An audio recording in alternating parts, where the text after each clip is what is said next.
En 1799, un franc-maçon nommé Thomas Paine écrivit un livre intitulé « Origine de la franc-maçonnerie ». Mais il ne le publia pas de son vivant, il ne le publia qu'à titre posthume, parce qu'il savait que les informations qui y étaient révélées étaient dangereuses pour sa vie. La franc-maçonnerie est de loin la société secrète la plus célèbre. D'après beaucoup de personnes, elle mènerait le nouvel ordre mondial. Il y aurait un complot maçonnique, car ce serait au sein des loges maçonniques que seraient prises les grandes décisions politiques. Les francs-maçons influenceraient la culture et les mœurs. Si leur influence en politique est incontestable, en revanche, résumer la franc-maçonnerie à une grande confrérie uniforme qui domine le monde depuis la Révolution française est une analyse biaisée, car elle repose sur quelques désinformations. On dit par exemple que les francs-maçons furent les grands vainqueurs de la Révolution. Pourtant, si en 1789, il y avait en France 1000 loges maçonniques, 10 ans plus tard, il ne restait plus que 75 loges. C'est-à-dire que plus de 90% des loges maçonniques ont été éradiquées lors de la Révolution. C'est pas le seul fait méconnu sur l'histoire de la franc-maçonnerie qui recèle de zones d'ombre et de secrets gardés par les vrais vainqueurs de la Révolution. Au point que l'origine et l'identité réelle de la franc-maçonnerie est inconnue du public, évidemment, mais aussi des francs-maçons eux-mêmes. Mais sur la chaîne Pagan TV, on va avoir l'honneur de vous révéler ces secrets.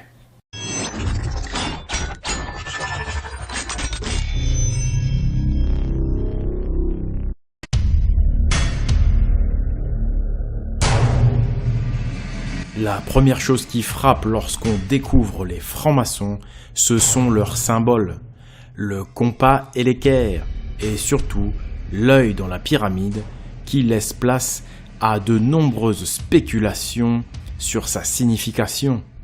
Mais quelle est l'origine réelle de ces symboles qui font fantasmer la terre entière? Le compas et l'équerre, ce sont les principaux outils de l'architecte. Une pyramide, c'est un bâtiment. On est toujours dans l'univers des bâtisseurs. Si ces outils ont été choisis comme symboles, c'est parce que, comme leur nom l'indique, les francs-maçons se revendiquent être des maçons, des bâtisseurs. Ce qui est étonnant avec les francs-maçons, c'est qu'ils prétendent être des maçons. Sauf que depuis 300 ans qu'ils existent, ils n'ont toujours pas construit le moindre bâtiment. S'ils se font appeler maçons, c'est parce qu'ils prétendent être des héritiers des maçons, les vrais maçons du Moyen-Âge. Ils prétendent être les héritiers des illustres bâtisseurs de cathédrales. Pour faire simple, au Moyen-Âge, les maçons bâtissaient des cathédrales. Mais au XVIIIe siècle, ces maçons bâtisseurs avaient totalement disparu. Et c'est à cette époque que les francs-maçons, tels qu'on les connaît aujourd'hui, firent leur apparition. Ils empruntèrent des symboles, des rites et l'organisation des anciens bâtisseurs. Il faut dire que les bâtisseurs de cathédrales étaient déjà organisés en loges ou en guildes, et qu'ils comptaient une symbolique et une spiritualité qui leur étaient propres et qui étaient indépendantes de l'Église. Mais quelle était donc cette spiritualité ? L'histoire officielle ne nous souffle pas un mot sur le sujet. L'Église catholique aurait toléré leur hérésie pourvu qu'ils réservent celle-ci à la confidentialité des loges. Si les bâtisseurs avaient ce privilège, c'est parce qu'ils surclassaient le monde entier dans le domaine de la construction, comme s'ils avaient 1000 ans d'avance sur tout le monde. Leur prestige était tel qu'on l'utilisa pour créer de nouvelles loges spéculatives. On a coutume d'appeler les anciens bâtisseurs les francs-maçons opératifs, alors que les francs-maçons modernes qui ne construisent rien sont appelés les francs-maçons spéculatifs. Mais en réalité, y a-t-il une véritable filiation entre les maçons opératifs et les francs-maçons spéculatifs modernes? Pour répondre à cette question, nous allons étudier l'histoire des opératifs, ces maîtres bâtisseurs prestigieux et talentueux qui ont pourtant disparu de manière subite. Comment et pourquoi les loges opératives ont-elles disparu? Là encore, l'histoire officielle est floue et différentes théories s'affrontent. La manière exacte dont les loges spéculatives se sont séparées des loges opératives, de métier, reste mal connue et demeure un sujet de recherche et de débat entre les spécialistes. Aujourd'hui, aucun franc-maçon ne sait répondre à ces questions cruciales. Le comment et le pourquoi de la transition d'opératif à spéculatif et le pourquoi de la disparition subite des maçons opératifs. Quelle était cette mystérieuse spiritualité que les bâtisseurs devaient réserver à la loge? Que signifie ce fameux symbole de l'œil dans le triangle ou dans la pyramide? Comment les si prestigieuses loges de bâtisseurs de cathédrales ont pu disparaître aussi brutalement et aussi mystérieusement? Il y a une seule réponse pour ces trois questions, mais c'est un secret gardé par le Vatican. Un secret qui va tomber.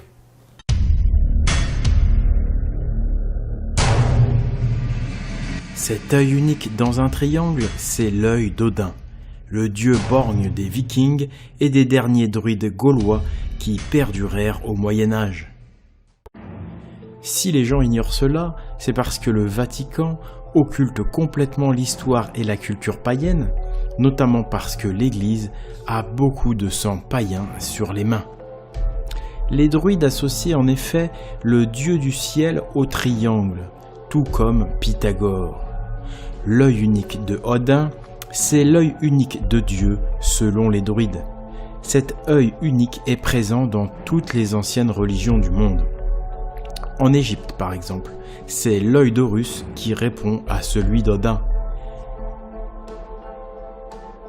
La France du Moyen-Âge était encore loin d'être totalement chrétienne. Cette fameuse spiritualité des bâtisseurs, c'était la religion d'Odin, la religion des Vikings. Il semble même que les bâtisseurs n'avaient pas à réserver ce culte à la confidentialité de leur loge, car en effet, les cathédrales qu'ils bâtirent étaient entièrement celto-odiniques. Les cathédrales Notre-Dame étaient entièrement dédiées aux déesses païennes et à Odin. C'est un énorme volet de notre histoire qui nous est caché. La démonstration historique de ces faits est réalisée dans le documentaire Templiers Vikings et cathédrales, lien en description, ainsi que dans le livre Notre-Dame d'Odin. Ainsi, en plus d'avoir été des bâtisseurs hors pair, les maçons opératifs étaient odiniques, le culte commun des derniers Gaulois et des Vikings. Ce qui permettait aux odiniques de résister à la domination chrétienne, c'était leur savoir-faire en construction. Et c'est pour cela qu'ils se réunissaient de manière confidentielle en loge, afin de garder jalousement leurs compétences sans lesquelles l'inquisition chrétienne n'aurait fait qu'une bouchée d'œufs. Jamais les bâtisseurs odiniques ne transmettront leur savoir en dehors des loges maçonniques odiniques, car ils savaient que laisser fuiter leur savoir aurait signé la fin de l'existence de leur religion. C'est cette fidélité religieuse des maçons opératifs envers Odin qui finira malgré tout par causer leur perte.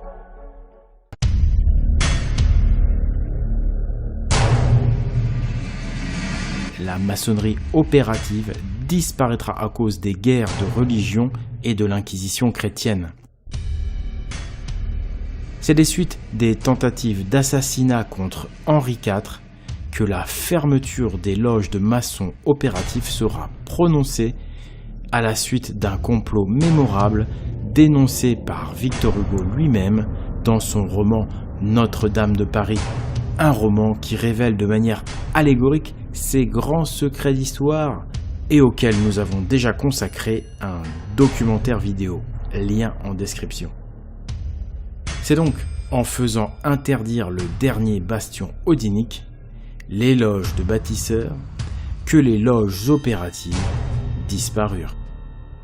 Les messes odiniques furent maintenues en la cathédrale de Chartres jusqu'en 1595. Maurice Guignard, les architectes odiniques des cathédrales. En 1594, après l'arrestation de Jean Guignard, grand maître de la loge odinique de Chartres, l'école de Chartres fut sur ordre de Henri IV fermée et reconvertie en salle de jeu de paume. À partir de 1595, les maçons opératifs ne construiront plus rien de significatif, bien qu'ils étaient encore très actifs. Ils venaient en effet de construire les châteaux de la Renaissance, et notamment son joyau, Chambord.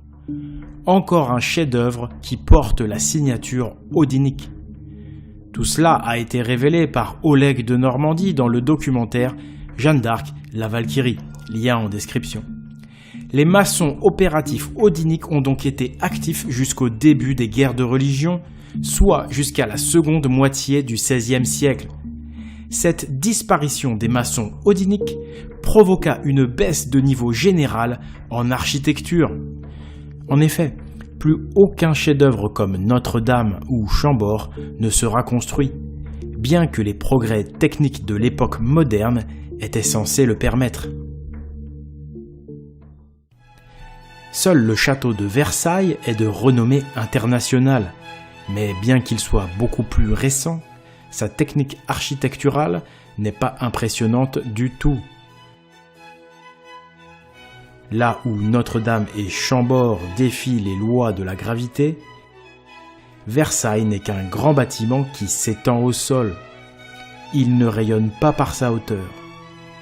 Sur le plan de l'ingénierie architecturale pure, Versailles n'a rien de comparable avec ce que produisaient les maçons opératifs odiniques.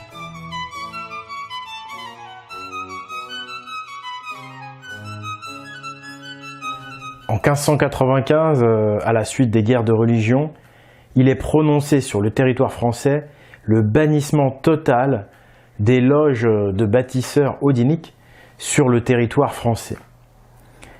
Et puis il va y avoir une chasse aux sorcières aussi. Donc les rescapés de tout ça, les derniers maçons opératifs, ils vont se réfugier dans le nord, en Écosse. C'est ainsi qu'apparaît en Écosse, en 1598, soit 3 ans après l'interdiction des loges odiniques en France, la toute première loge de francs-maçons opératifs d'Écosse. L'Écosse était en effet un pays où l'inquisition chrétienne n'était pas aussi tenace qu'en Angleterre ou en France. C'est là que les bâtisseurs odiniques se réfugièrent, sous la protection de William de Sinclair, un lord écossais descendant de vikings. Cette loge se nommait les Statu Chauds, et on peut la considérer comme la toute première loge franc-maçonnique, car ce fut la première loge à accueillir des maçons spéculatifs, c'est-à-dire des personnes qui ne sont pas des bâtisseurs. Afin d'échapper au bûcher, les druides se sont dissimulés derrière le nom de francs-maçons, afin de continuer à exercer secrètement. Suite à leur interdiction totale, les druides odiniques créèrent les loges maçonniques spéculatives. Malheureusement, leur tentative échoua. En 1599, William de Sinclair créa la loge Mary's Chapel, une loge d'apparence chrétienne. Il faut bien comprendre que le suprématisme chrétien était partout, même en Écosse. Et les fraternités odiniques ne pouvaient pas exister de manière officielle. Le vernis chrétien était nécessaire pour pouvoir se protéger. Le fait que ces premières loges maçonniques écossaises soient héritières des bâtisseurs odiniques des cathédrales ne veut pas forcément dire que les francs-maçons modernes en soient héritiers aussi. Pour ça, il faudrait qu'il y ait eu une transmission, une filiation entre les francs-maçons odiniques d'Écosse et les francs-maçons modernes.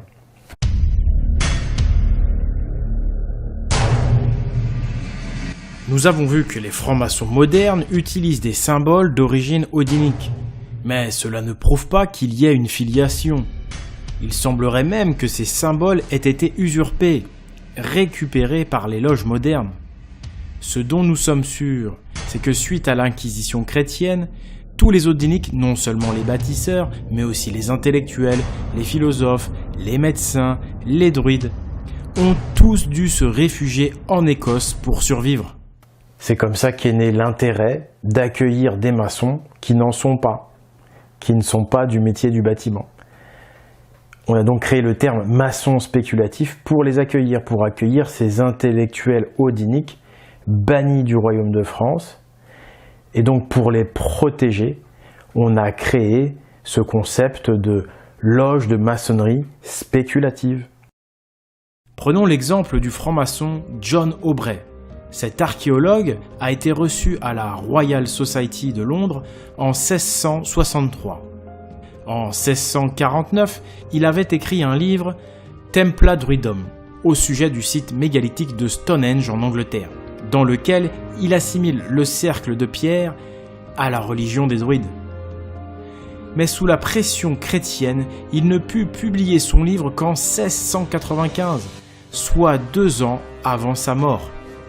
John Aubrey était également chef du bosquet de Mount Amos, un bosquet derrière lequel se cachait en réalité un club druidique.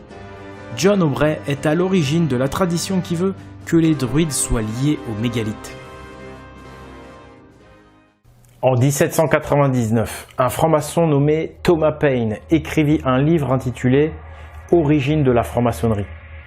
Mais il ne le publia pas de son vivant, il ne le publia qu'à titre posthume, parce qu'il savait que les informations qui y étaient révélées étaient dangereuses pour sa vie. Voici un extrait de ce livre. La maçonnerie dérive d'une très ancienne religion indépendante de la Bible et sans aucune liaison avec ce livre-là. Ce sont les persécutions chrétiennes qui obligèrent les druides restés attachés à leur religion originelle à se réunir en secret.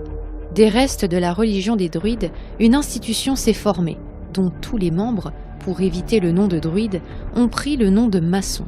Ils pratiquaient, sous ce nouveau nom, les rites et les cérémonies des druides. Cette franc-maçonnerie druido-odinique, si elle devait garder sa religion secrète, elle enseignait en revanche librement la philosophie et les sciences pythagoriciennes. Il faut savoir que Pythagore, le maître du triangle, enseignait la même philosophie que les druides et déclarait lui-même, tout comme Aristote, que ce sont les druides qui ont enseigné aux Grecs. Au cours du XVIIe siècle, les loges opératives ont disparu et c'était inéluctable puisqu'elles n'avaient ni les autorisations pour construire des bâtiments odiniques, ni les moyens de le faire. Donc ils se sont tous réfugiés dans les loges spéculatives qui se sont bien développées en Angleterre. Si bien qu'à la fin du XVIIe siècle, on ne comptera plus aucune loge opérative ni en Écosse ni en Angleterre. Par contre, on aura quand même une trentaine de loges spéculatives. C'est bien, mais ça n'a rien à voir avec l'essor de la franc-maçonnerie moderne qui aura lieu au XVIIIe siècle.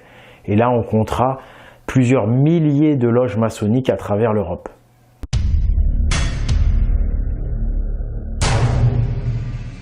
Au début du XVIIIe siècle, c'est sans doute sous l'influence des loges maçonniques odiniques que l'inquisition religieuse avait reculé et que des idées nouvelles permirent un regain de liberté. C'est dans ce contexte que fut créée en 1717 la Grande Loge d'Angleterre. Mais cette loge maçonnique était d'obédience judéo-chrétienne. En réaction au succès de la maçonnerie d'origine druido-odinique, l'organisation chrétienne venait de créer sa propre maçonnerie spéculative. Le mot juste n'est pas créer, mais plutôt copier, car il copiait sans vergogne les concepts et les symboles des maçonneries odiniques.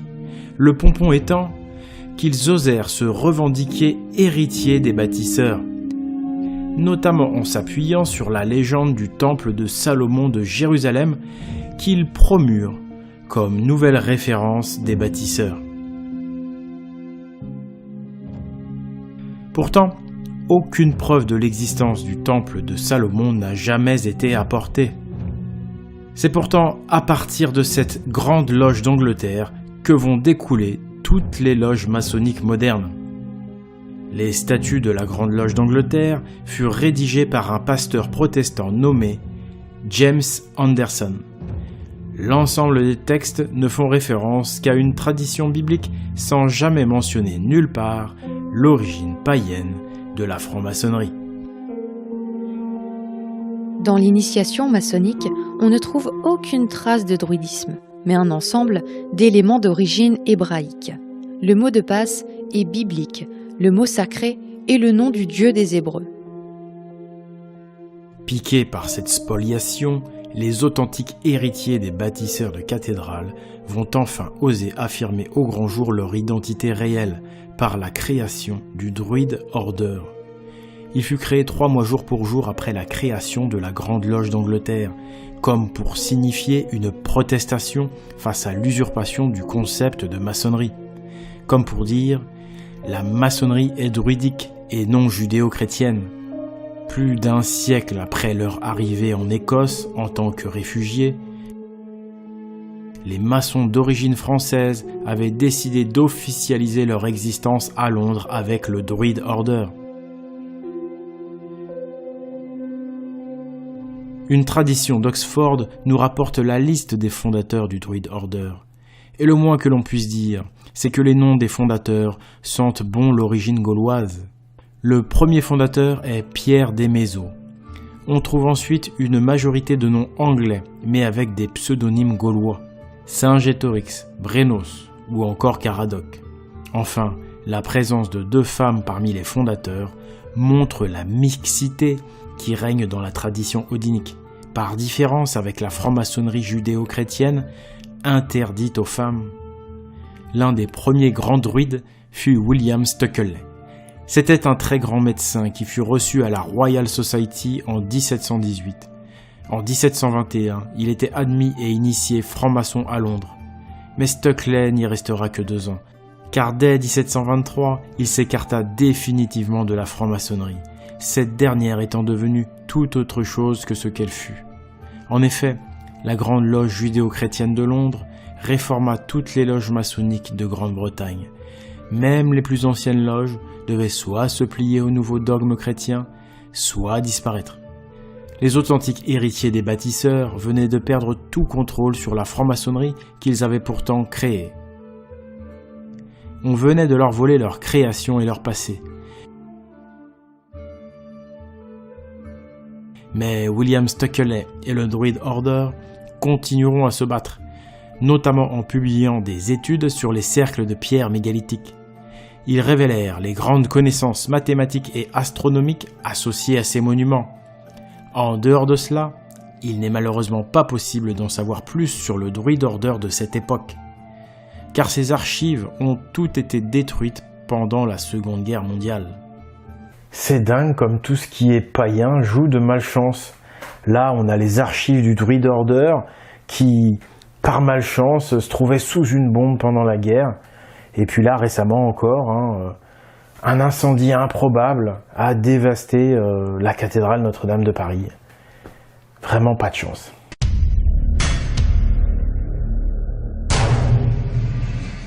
Un mot sur la franc-maçonnerie française. Elle est apparue en 1725 et son modèle est totalement calqué sur la franc-maçonnerie anglaise judéo-chrétienne. Un modèle qui, dès lors, sera appliqué à toute la maçonnerie sans exception. Pour résister, certains druides vont devenir discrètement francs-maçons pour essayer d'influencer positivement cette franc-maçonnerie chrétienne. Et le moins qu'on puisse dire, c'est que ça va fonctionner un petit peu. Oui, ils vont réussir à influencer la culture. On peut citer tout de suite l'exemple de Victor Hugo et de Viollet-le-Duc. On sait que Victor Hugo avait des amis francs-maçons, il était peut-être même franc-maçon. Et Viollet-le-Duc, lui, c'était un franc-maçon secrètement odinique, mais il est surtout connu pour avoir construit la flèche de Notre-Dame de Paris, qui est partie en fumée il y a 3 ans, mais c'était vraiment pas de bol. Et oui, vous allez me dire, mais alors pourquoi il l'a construit lui au 19e ? Parce qu'en fait, elle avait déjà été cassée, cette flèche-là. Donc, bon, c'est vrai que ça fait beaucoup, mais n'y voyez surtout pas de l'anti-paganisme. Non, non, non, c'était encore de la malchance. C'est donc l'initié odinique Viollet-le-Duc, le plus grand architecte du 19e siècle, qui inspira à Victor Hugo le roman Notre-Dame de Paris. Un roman dans lequel Hugo révèle l'identité odinique de Notre-Dame. Victor Hugo va même jusqu'à dénoncer le complot qui a permis de faire interdire les loges odiniques de France. Pour un décryptage complet du roman, je vous invite à regarder le documentaire « Le secret caché » par Victor Hugo dans Notre-Dame de Paris. Ça vaut vraiment le détour et le lien est en description. Sur ce site internet, vous trouverez des livres qui auraient été interdits avant 1789, qui auraient été encore interdits jusqu'en 1870 et qui auraient été interdits sous Vichy. Alors profitez-en tant qu'on y a encore droit. Et puis ce sont des livres d'histoire. Et vous savez, l'histoire, comme disait Cicéron, c'est la lumière de la vérité et c'est l'institutrice de la vie. Alors profitez-en. L'histoire secrète de la franc-maçonnerie, c'est pas terminé. Mais pour avoir la suite, il va falloir s'abonner à notre chaîne Pagan TV. Et aussi continuer d'aller visiter le site espritviking.com. Les révélations vont continuer. Je vous rappelle que je suis ingénieur diplômé de l'NCA de Cergy-Pontoise. Je me suis reconverti en historien autodidacte pour pouvoir faire ce métier. Je suis totalement indépendant. Étonnamment, je ne touche pas de subventions ni de la chrétienté, ni des francs-maçons. C'est bien étonnant. Non, je dépends économiquement seulement de vous. Grâce aux structures économiques que j'ai créées pour nous faire vivre, pour me permettre de continuer à faire ce métier, il y a la maison d'édition espritviking.com, la boutique. Il y a l'association Pagan, très important, une association qui vit grâce à vos dons. Et vous pourrez la retrouver via espritviking.com pour retrouver le site de Pagan. Enfin, il y a mon financement participatif sur le Tipeee qui me permet de rémunérer le temps de travail que je passe pour faire ces vidéos. Voilà, donc c'était Oleg de Normandie pour la justice et la vérité. Je vous remercie de m'avoir écouté. À bientôt, au revoir.